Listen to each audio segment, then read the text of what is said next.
to Think Tank Thursday with Cafefuel, the 9-step system that will show you everything you need to know to use the internet to grow your restaurant. My name is Brian Devine, and today we're going to be talking about restaurant marketing systems that you can implement like now, like today.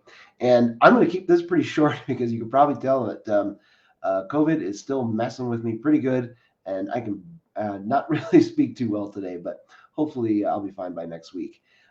So let's just cover the basics here, because when we talk about marketing systems, what we're really talking about is making your life easier and still getting good results.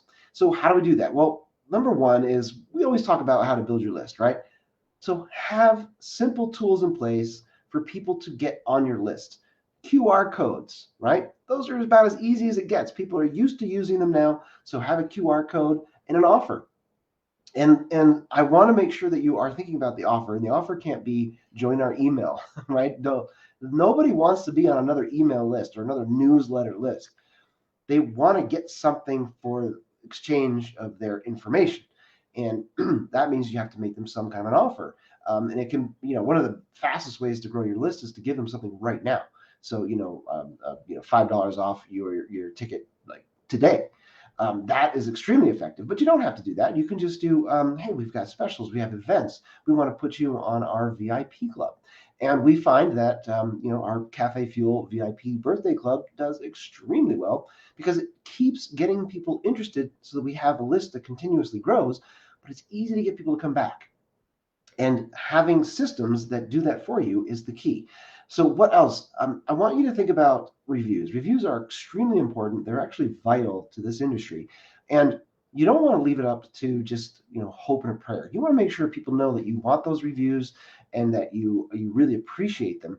So automate the ask, and I call it the review ask, because it's hard to specifically ask people to leave a review. Now, when people are unhappy, they are very likely to leave your review. When they are happy, you got to remind them because they're happy and they're not thinking, hey, I'm going to write that down. So it's more likely that people that are less thrilled with their experience are going to say something. So you want to get in front of that. So if you automate that ask by having people that are, again, they come in, they're on your list, or whatever your processing system is, that you can kick off based on what they've done. So if they've come in and they've had a nice meal, and your point of sale should be able to kick off a quick little email or a text message, or even better, have them shoot it over to your list, right? To build your list at the same time, and then they will get a text message, an email saying, hey, how was your visit? We'd love to get feedback.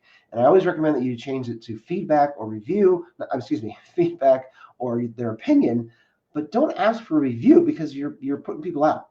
And people love to give their opinion, they love to give their feedback, but reviews just feel a little bit different. So if you ask for feedback and their opinion, you will get it.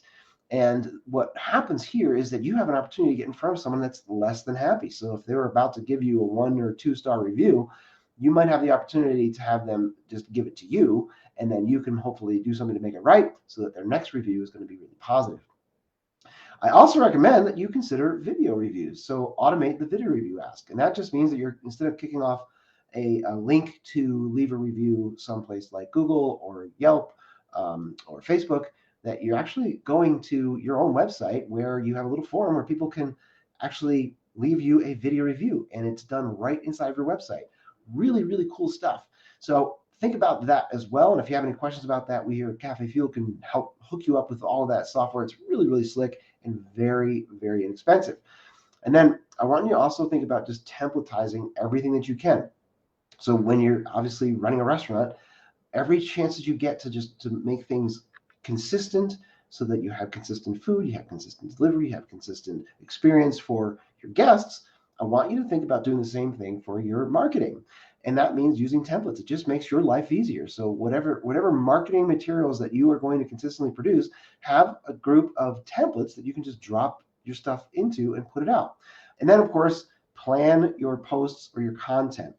And if you just have a plan for, okay, here are the, like the silly holidays that we're going to talk about, here is the type of content we're going to put out over the next few weeks. And then it just makes it easier to control what is happening on all of your platforms, including social media.